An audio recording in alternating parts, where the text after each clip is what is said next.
Okay, so let's look at a typical forces, work, and energy type situation and see what we can solve for. Here we got a guy with a 45 kilogram wheelbarrow going up a ramp that is 3.6 meters long.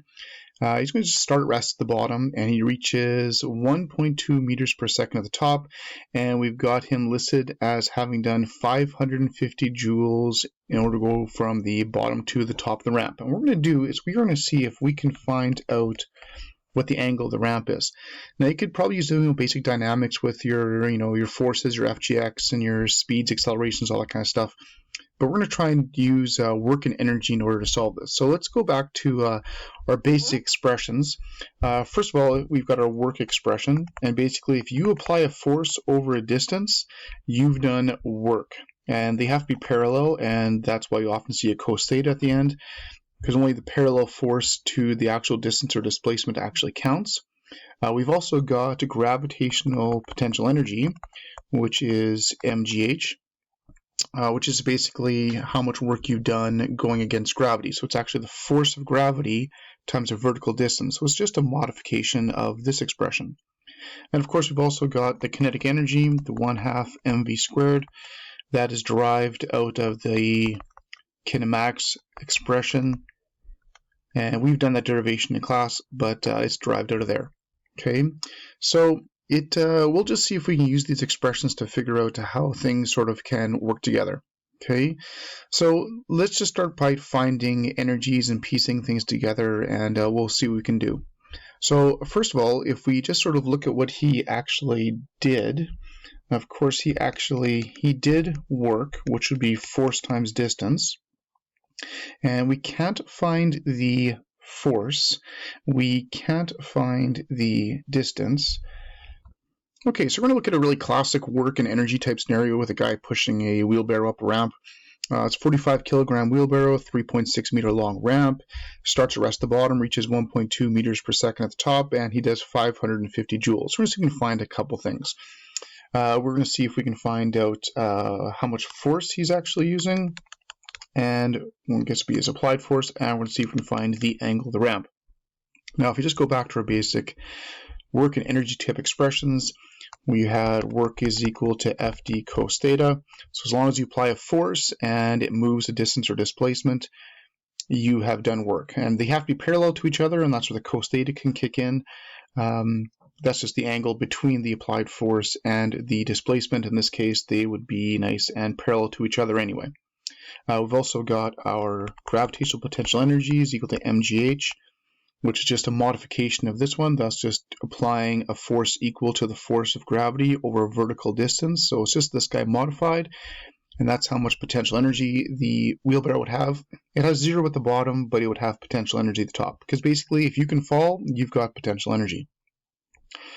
We've also got kinetic energy, 1/2 mv squared, which we derived out of this expression, incorporating mass into it, and then we actually worked into the FD expression, and we got that one. We did that one in class.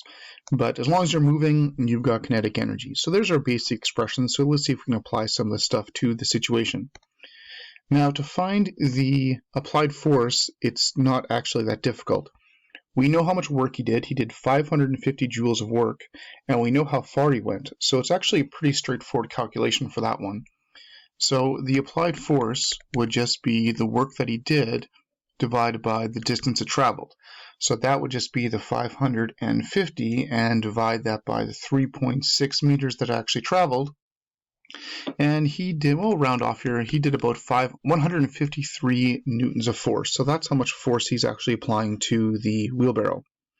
Okay, so now let's see if we can find the angle involved. Now, there's a couple ways we can actually do this. We could incorporate FGX, MG, sine theta into the situation, that kind of stuff, but we'll try and do just work and energy type stuff. So what we're going to do is we're going to try and use distances.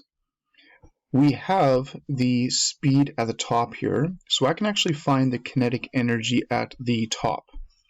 So if I find the kinetic energy at the top, if I find my kinetic energy, 1/2 mv squared, I've got my 1/2 obviously, I've got my mass of 45, and then I've got a speed of 1.2. Don't forget to square it. And my kinetic energy at the top is around 32 joules. So he did 550 joules of work altogether, and 32 of that went towards kinetic energy. So if he's got 550 done in total, 32 of that went to kinetic energy, that tells me that the potential energy at the top has to be the difference. So that'd be 518 joules of potential energy. Because whatever work he did, that went to two things. Number one, lifting it, as well as moving it and having speed at the top. So the total energy of these two put together have to add together to give me my 550. Well, now that I know how much potential energy it has, I can use my MGH expression to solve for the actual height of the ramp. And let's see, that'll give me about 1.17 meters. And remember, it doesn't make any, in terms of potential energy, it doesn't matter if he lifted it straight up or went up the ramp. The potential energy at the top is the potential energy at the top, no matter how he got there. So now I actually have the height of the ramp, and it's just a triangle. So if I sort of piece things together, I've got the ramp going this way, which is 3.6 meters. I found out that the height is 1.17 meters. It's just a right triangle, so now I can use trig in order to actually find out the angle. So I would just use my sine function. Sine is just opposite of hypotenuse. I can use the sine function in order to solve for my angle.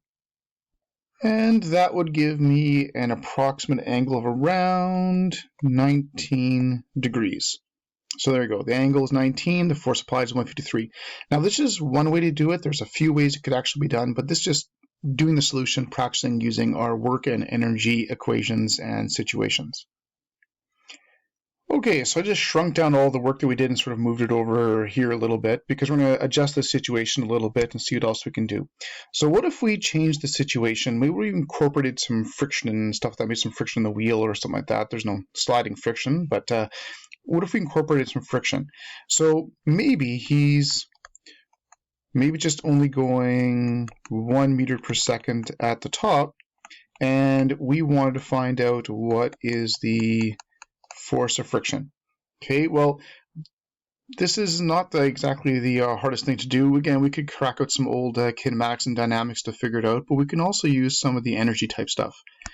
So if I'm only going slower, that means I've actually changed the kinetic energy. Before, my kinetic energy was 32 joules.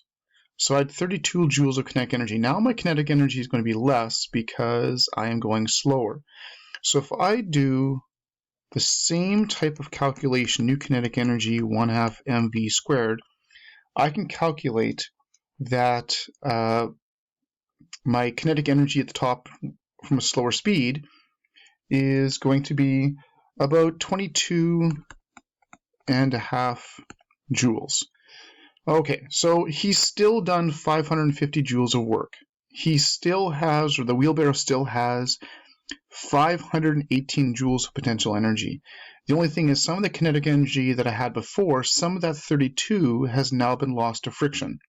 So if I sort of just summarize a little bit, in the previous question or the previous setup, he did the work. And the work went to potential energy and the work went to kinetic energy. Now we've changed the situation a little bit. He still has done work, still has gone to potential energy, still has gone to kinetic energy. This one has not changed at all, but the kinetic energy got smaller because some of it is actually going to the force of friction. So instead of being split 2 ways, now it's being split 3 ways. But the potential energies are the same. It's still the exact same height.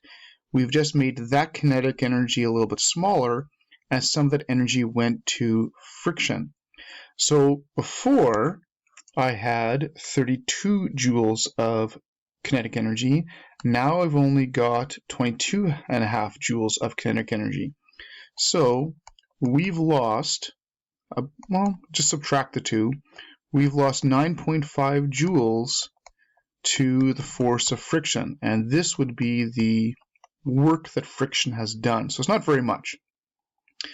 Well, now that I know the work that friction has done, the 9.5 joules, I can find the force of friction just by doing work equals Fd. I can take the work that friction has done and just divide it by the distance that friction acted on, which is just the 3.6 meters, and I can actually find out the force of friction. So I just take that 9.5 joules and divide it by the 3.6, and that's probably around 2.5 or so, and we're looking around 2.6 newtons for the force of friction. So this is a way to find an overall force of friction without needing a coefficient of friction, no sliding friction, just a little different way to do it, just by using work and energy expressions. So again, similar questions that you've done in kinematics and dynamics, the fundamental type stuff, just a different viewpoint, different aspect using work and energy.